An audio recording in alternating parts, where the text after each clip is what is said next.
So it's my privilege now to yield 5 minutes to the gentlelady from Texas, Ms. Garcia.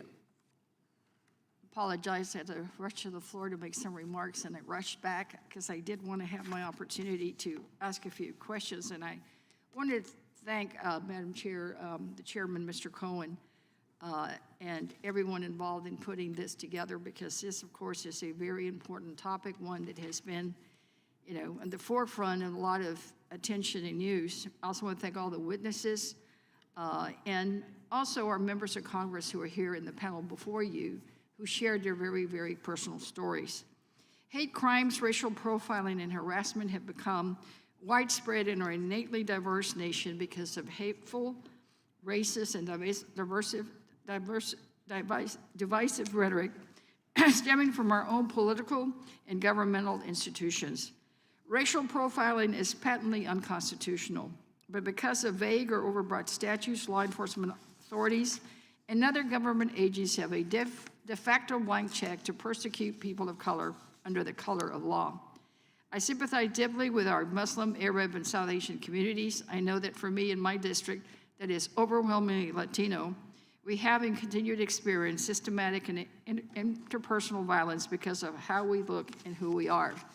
And for those of you who have mentioned people wrongfully getting on a no-fly list, for the record, let me say I was on the no-fly list probably for 2 or 3 years, and it took me probably another 2 or 3 years to get off that list, because somehow there was a Sylvia Garcia somewhere that was suspect or had a same or similar name to mine, and mine got picked up. So I've experienced this. So I want to start there with Mr.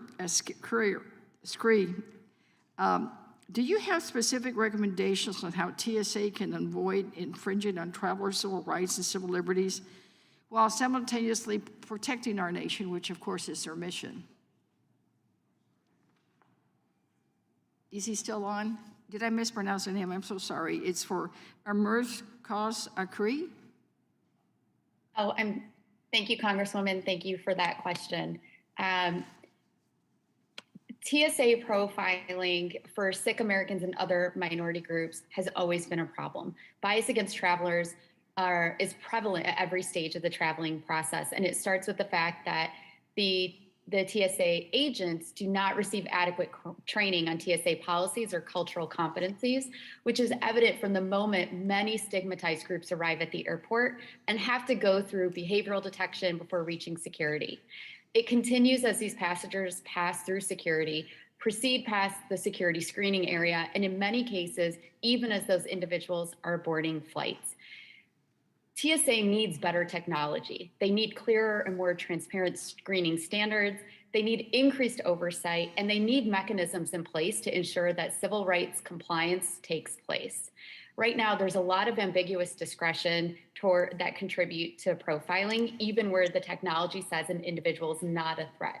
The overly broad discretion that's provided to TSA agents to screen travelers without clear or articulable thresholds and standards of review that are required by a lot of other law enforcement agencies, travelers are often going to feel profiled without any real basis for why they were selected.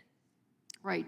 And do you have concerns about bias in the algorithms, bias in the coding of some of the technology that further perpetuates discrimination? Yes, Congresswoman, that's right. In 2012, we created a tool called Fly Rights that allows for people to file complaints against TSA in a more accessible way.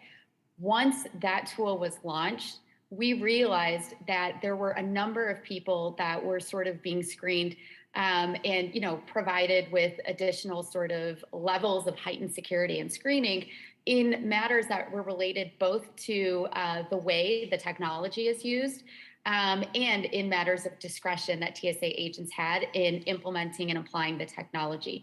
Now, the reality is the technology that exists is only as good as the people that are manning it and monitoring it.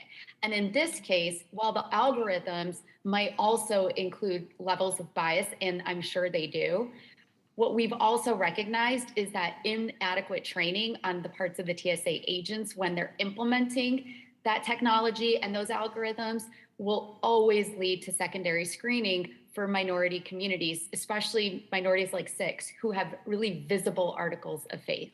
Right, because like in my case, the name that I was, got a hit with my name was frankly really very different. I mean, it wasn't even Garcia. The first name wasn't even Sylvia. So whoever coded it or whatever algorithm they used, it was really about every third or fourth letter that was the same. So it took me forever to get off, but fortunately I did. So this really concerns me in terms of our technology and the algorithms and some of the stuff that we've seen even in banking and other services. So thank you so much, and thank you to all the witnesses, and thank you, Madam Chair. I yield back.